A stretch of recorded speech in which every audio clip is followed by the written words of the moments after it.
For 3 standard cycles after humanity entered the wider galaxy, Earth was cataloged as a minor developing world,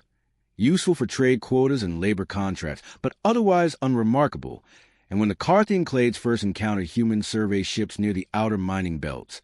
their response was not diplomacy but assessment, cold and methodical, marking human hulls as lightly armored, energy output as inefficient by their standards, and command patterns as emotionally driven, which in the Karthian doctrine meant prey. And so the first attacks were small, surgical, almost casual, with raider groups disabling civilian transports, capturing crews, and broadcasting the footage across fringe markets, where weakness was currency, while Earth's representatives filed protests with the Interstellar Accord Assembly,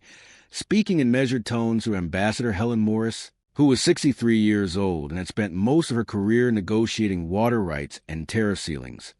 Not extinction-level threats, and while the Assembly acknowledged the complaints, the senior species treated them as noise, reminding humanity that frontier security was each world's responsibility, and that conflict resolution often required demonstration capability,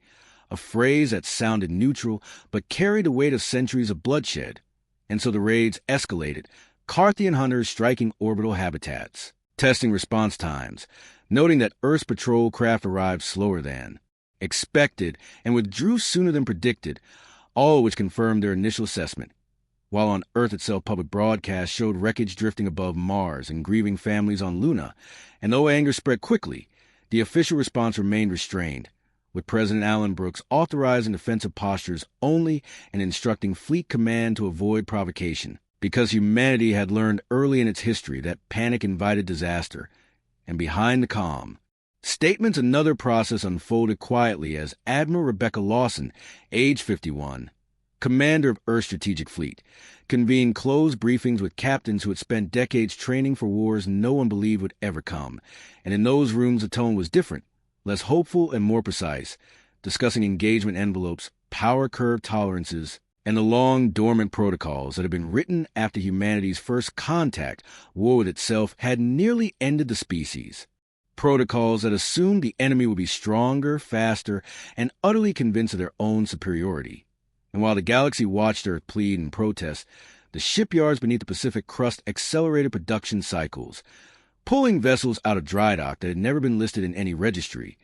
their hulls layered with composite systems that did not glow or announce themselves, their drives tuned for short violent burns rather than graceful travel. And when Captain Daniel Carter of the cruiser Resolute received his sealed orders, he understood that the time for being seen as harmless was ending, because the Karthians had crossed from testing to harvesting, striking a refugee convoy near Titan, and leaving no survivors, an act that removed the last political restraint on Earth's response. And so Fleet Command issued a single outward message to the Assembly stating that humanity would secure its people by any means necessary, a sentence that most delegates ignored because they had heard similar words from species that were now extinct. And when the Karthian war pack known as the Red Talon entered the Sol perimeter expecting another easy call, they found something different waiting in the dark, not a defensive line but absence, empty space where human ships should have been. And as their commanders debated whether Earth had withdrawn entirely, the first strike came without warning, not as a broad barrage but as precise, localized failures cascading through Talon. Vessels as their internal systems shut down in perfect sequence. And in that moment, as alarms spread across Karthian decks, and their hunters realized they were no longer observing prey, but being measured themselves, the galaxy's long-held assumptions about humanity began to crack. The shock that rippled through the Red Talon did not come from loss alone, but from confusion, because their sensors still showed empty space where the human fleet should have been, and yet systems were failing with surgical timing, power conduits collapsing inboard, weapon capacitors locking just shy of discharge, life support cycling into safe mode without command, which told Karthian Commander Vesh that the enemy was not attacking from distance, but from within reach of every hull seam and signal path. And as the order to retreat vector the command failed to transmit, not jammed but overridden, replaced by a calm, unfamiliar voice that spoke in clear trade dialect stating that the Karthian vessels had entered a restricted defense zone and would be boarded for inspection, a phrase so absurd in context that several officers laughed before realizing their internal bulkheads were already sealing. And across the sole perimeter, human ships emerged not by breaking stealth dramatically, but by simply being there, angular silhouettes resolving from nothing as if space itself had decided to admit their presence, with drives that burned briefly and then cut, leaving them drifting silent and aligned perfectly with Talon weak points. And Captain Daniel Carter watched the tactical display with steady focus, noting how every hostile ship reacted exactly as simulations predicted, turning toward perceived threats while exposing the less armored ventral arcs, which was why the first kinetic strikes came from unexpected angles. Compact projectiles accelerated to fractions of light speed, impacting with no warning flash and punching clean through command decks, while boarding pods followed immediately, not to capture prisoners but to map responses, because Earth fleet doctrine valued understanding over spectacle, and as Karthian resistance collapsed in pockets, news of the encounter reached the Interstellar Accord assembly in fragments, distorted by panic and incomplete telemetry. Delegates arguing over whether the Red Talon had triggered some ancient defense array or suffered internal mutiny, because the alternative that humanity had concealed this level of capability was uncomfortable, and back on Earth, Admiral Rebecca Lawson authorized Phase 2, expanding operations beyond Sol, not as invasion but as demonstration, targeting Karthian forward outposts that had served as hunting grounds for decades. And when those stations went dark one by one without distress calls, other species began to pay attention, especially the Valari Combine, whose observers had long assumed humans would be absorbed or erased, and Valari analysts turned published a quiet memo noting that human engagements showed no emotional escalation, no ritualized dominance displays, only efficiency, which suggested a military culture shaped by internal restraint rather than external conquest, a detail that unsettled those who understood warfare,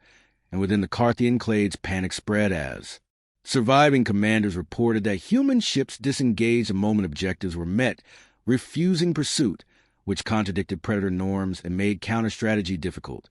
because you could not bait an enemy that did not hunger. And when Commander Vesh was captured alive, brought aboard a human vessel whose corridors were unadorned and whose crew spoke little, he was confronted not by threats but by Ambassador Helen Morris herself, standing calmly despite the chaos unfolding beyond her species, telling him that Earth had no interest in exterminating the Karthians but would dismantle their ability to hunt humans anywhere in known space. And Vesh realized too late that prey species did not speak that way, because prey begged or fled. They did not outline consequences. And as word of the Sol encounter spread through shadow channels and mercantile networks,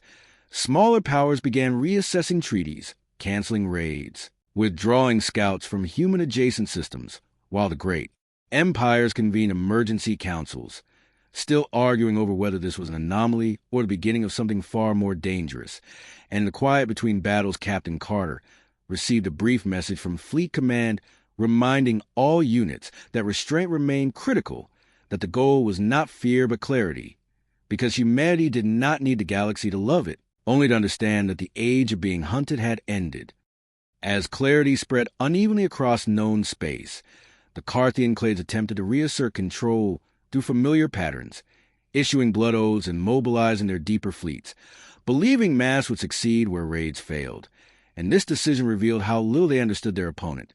because humanity did not respond by matching numbers, but by reshaping the battle space itself, with Admiral Rebecca Lawson authorizing coordinated maneuvers that forced Karthian fleets to operate outside their preferred supply rhythms, striking logistics nodes rather than warships, severing fuel chains, disrupting breeding ship rotations, and quietly inserting human operatives into relay hubs that most species assumed were secure by tradition rather than design. And Captain Daniel Carter watched as enemy formations arrived already weakened, their commanders aggressive but uncertain, reacting to shadows and false signals, seeded days earlier, while on Earth President Alan Brooks addressed the public with restrained honesty, acknowledging losses but emphasizing purpose, reminding citizens that the military are prepared not for glory but survival, a message that steadied populations across Earth, Mars, and the orbital cities. And as morale held, production did not spike chaotically but flowed along pre-planned curves, because humanity had learned long ago that endurance mattered more than bursts of effort. And in the Interstellar Accord Assembly, Ambassador Helen Morris faced rising hostility from delegates who now accused Earth of destabilizing the balance, to which he replied calmly that the balance had always depended on who was allowed to hunt without consequence, and that Earth had simply changed the terms, a statement that drew quiet support from minor species who had endured Karthian predation in silence. And as intelligence reports accumulated, Valari analysts turned updated earlier assessments, noting that human forces consistently disengaged before escalation thresholds, avoiding symbolic destruction of population centers, which suggested a doctrine aimed at deterrence rather than dominance. Yet the effectiveness of their strikes caused fear regardless, because restraint paired with capability was more unsettling than cruelty, and within the Karthian hierarchy fractures formed as elders accused younger commanders of provoking an unnecessary enemy, while the hunters argued that retreat would signal weakness, leading to a disastrous compromise in which a full Karthian war fleet advanced toward a human colony system on the edge of the Perseus Arm, expecting Earth to defend openly this time. And when the fleet arrived, they found a colony intact and apparently undefended, communications active, and even offering negotiation channels, which reinforced Karthian confidence, until space around them began to distort subtly, not violently, as human ships executed synchronized micro-jumps that placed them inside firing arcs. Considered impossible by standard physics models that humanity had quietly rewritten through iterative testing rather than theoretical pride. And as the engagement unfolded, it became clear that Earth's true military strength was not a single weapon or ship class, but a culture of integration, where scientists, tacticians, and operators shared data without hierarchy delays, allowing real-time adaptation that left Karthian responses perpetually one step behind. And when the battle ended, with the Karthian fleet disabled and drifting, human forces again refrained from annihilation, transmitting terms that demanded withdrawal from all human and allied systems, monitored by neutral observers. And this time the message was received not with laughter, but with resignation, because across the galaxy evidence had accumulated too consistently to deny. And as Commander Vesh observed the aftermath from confinement, he understood that Earth had never been hiding out of fear, but out of choice, conserving strength until forced to reveal it. And that realization spread faster than any official declaration, because traders, mercenaries, and minor fleets carried the story onward, reshaping perception system by system, while Admiral Lawson prepared contingency plans for reactions she knew would follow, not just from the Karthians, but from every power now recalculating what humanity's emergence meant. And as Captain Carter set a new patrol course along the edge of former hunting grounds,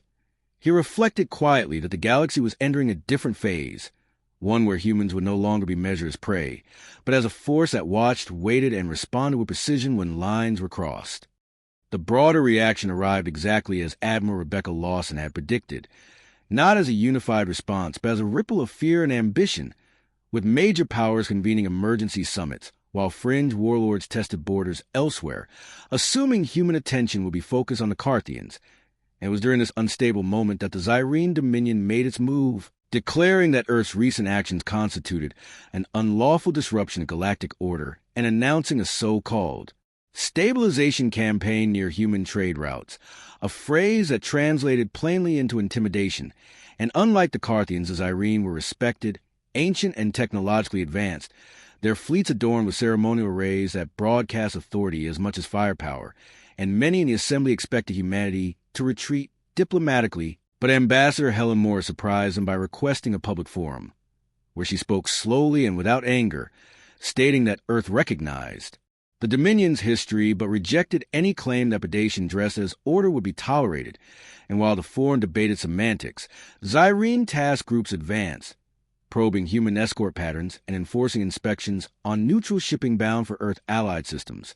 which created immediate economic pressure. And President Allen Brooks authorized a limited response,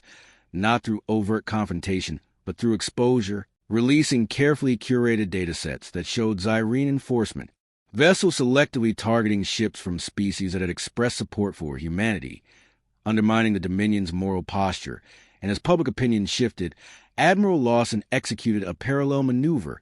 dispatching mixed human task forces composed of fleet units and civilian scientific vessels to Zyreen border regions under the guise of joint research initiatives. Initiatives that mapped subspace currents and gravitational instabilities with unprecedented resolution, because human science had always advanced fastest under constraint. And when Zyreen commanders attempted to shadow these groups, they found their own navigation solutions degrading subtly, routes growing less reliable as human ships move with increasing confidence through complex terrain, and Captain Daniel Carter observed this unfolding not from the front lines, but from Coordination Command, where data streams from dozens of theaters converged, revealing patterns of Zyreen hesitation as their leadership struggled to reconcile doctrine with an opponent that refused traditional escalation. And within the Zyreen Dominion, internal dissent rose as younger strategists questioned why a species labeled junior was consistently dictating engagement terms, while elders warned that underestimating humanity had already proven costly for others. And the tension reached a breaking point when a Zyreen cruiser fired warning shots across the bow of a human convoy escorting Valari medical ships, an incident recorded and broadcast widely before Dominion censors could suppress it, and public outrage forced Zyreen leadership into a hard decision, either commit fully or withdraw. And when they chose commitment, deploying a ceremonial battle fleet toward the disputed corridor, humanity responded not with its largest warships, but with a distributed web of smaller units, autonomous platforms, and information warfare cells that saturated Zyreen sensors with competing truths, some real, some false, until command cohesion eroded,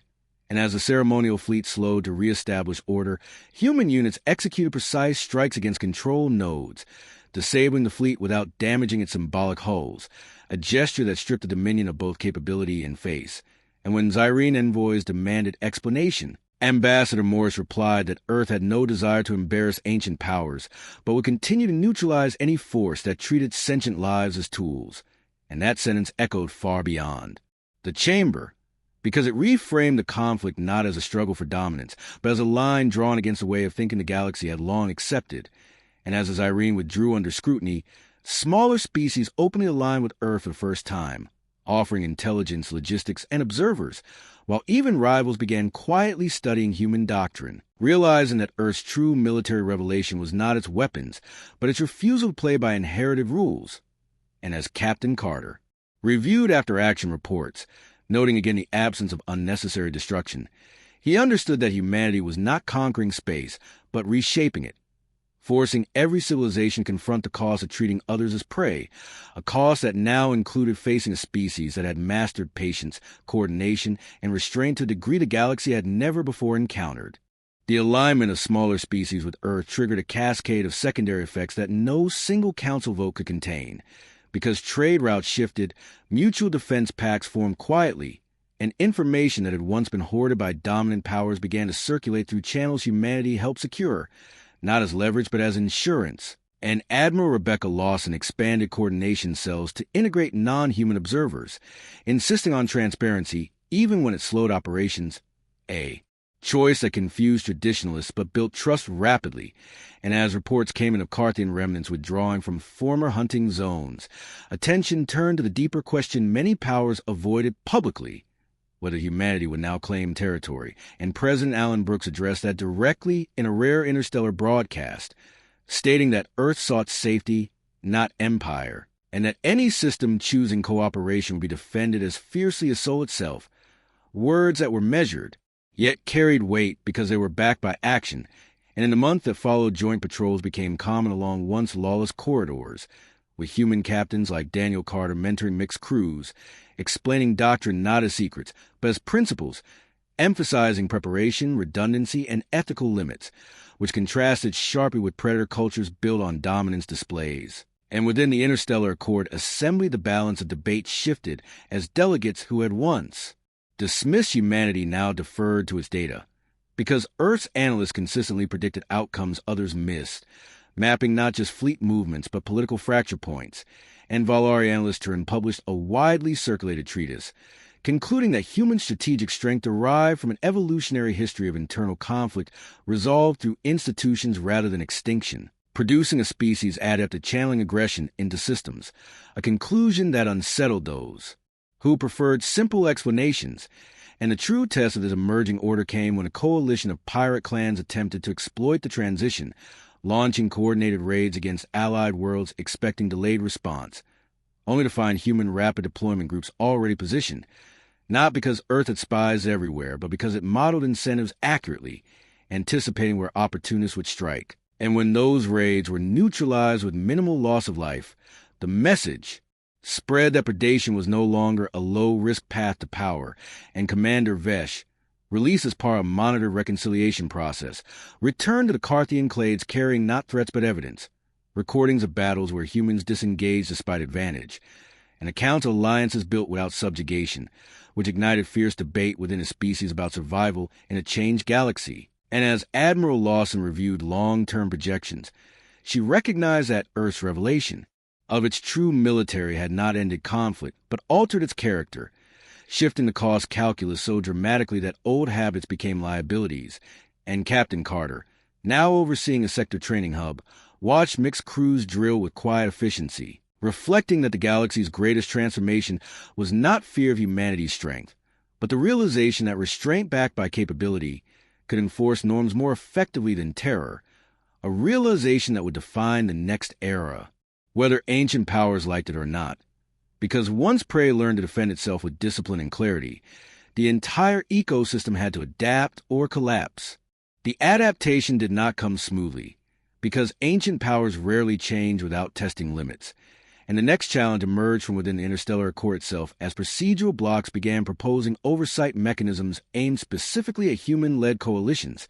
framed as safety measures but designed to dilute Earth's response speed. And Ambassador Helen Morris recognized the maneuver immediately, countering not with refusal but with conditional acceptance that required equal transparency from all signatories,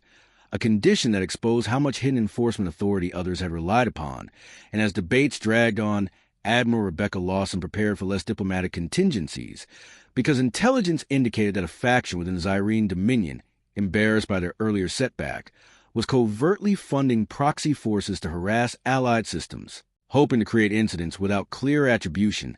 And when those proxies struck a mixed Valari human convoy near the Helix Drift, humanity responded decisively but quietly,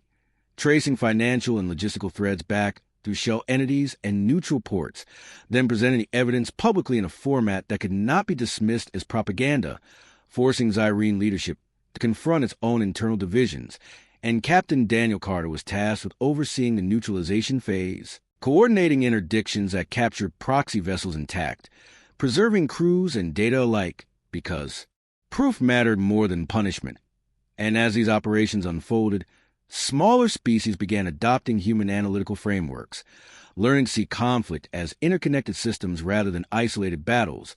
which reduced reactionary violence across several regions. And within the Karthian clades, the debates ignited by Commander Vesh's return reached a tipping point when younger leaders argued successfully for abandoning hunting doctrine altogether,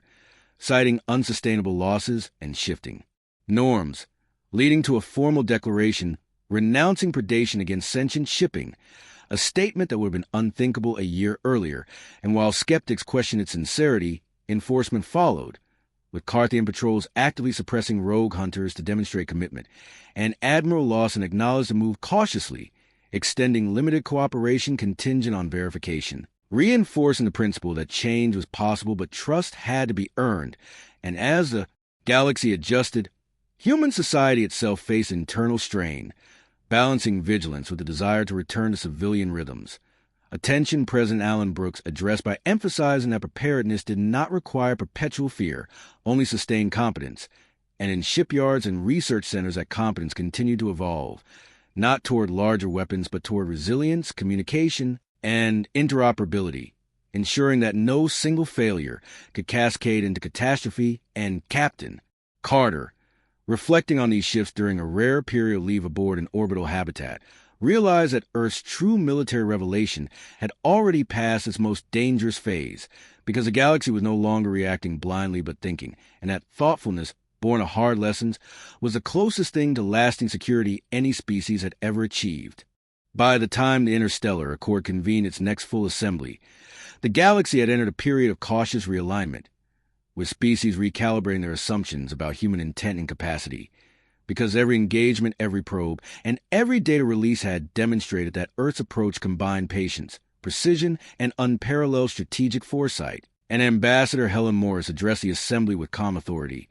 explaining that humanity did not seek dominion but would protect its people and allies against predation, emphasizing that past conflicts have been defensive demonstrations rather than acts of conquest, and her words carried weight not because of rhetoric, but because of evidence meticulously gathered and presented over months. While on the field, Admiral Rebecca Lawson continued to refine operational doctrines, integrating lessons from Karthian withdrawals, Zyreen proxy disruptions, and the growing network of allied observers, creating a distributed command structure that could respond to multiple theaters simultaneously, with Captain Daniel Carter supervising simulations where crews practice adaptive maneuvers against hypothetical adversaries that assumed human limitations. And each time the simulations concluded, humans outperformed expectations not by brute force, but by anticipating responses, exploiting procedural rigidity, and minimizing collateral damage, reinforcing the principle that strategic superiority relied as much on mental discipline and coordination as on weapons. And as intelligence flows improved, minor species openly adopted human methodologies, standardizing navigation, communication, and threat assessment practices that had previously varied wildly across the galaxy, producing a network of early warning systems and rapid response units that effectively expanded Earth's reach without direct engagement. And the Karthian clades, still recovering politically and militarily, were forced to confront the reality that their former prey now dictated the tempo of regional stability, with internal factions acknowledging that any future attempts at hunting would be met not only with superior force, but with careful, patient dismantling of infrastructure, a deterrence built on understanding rather than fear alone. And the Zyreen Dominion, chastened by earlier failures, began reforming their enforcement doctrine to emphasize restraint and cooperation, while simultaneously investing in observation and intelligence integration modeled after human practices, because no empire wished to face repeated humiliation, and Captain Carter oversaw a training exercise that included both human and Valari crews, running scenarios that tested combined fleet coordination, autonomous platform integration, and adaptive threat response, revealing flaws in timing and communication that were corrected iteratively, producing units capable of functioning in contested, disrupted environments where older doctrines would fail. And as the galaxy watched, the perception of humanity shifted from a single powerful species to the nucleus of a strategic network that enforced order through competence and consistency, with the ultimate effect that predator cultures, previously confident in their supremacy, now found themselves measured, understood, and constrained by a species whose restraint was as formidable as its firepower. And President Allen Brooks, observing from Earth, reflected that the revelation of humanity's true military was not an act of hubris, but a careful calibration of history, culture, and preparation,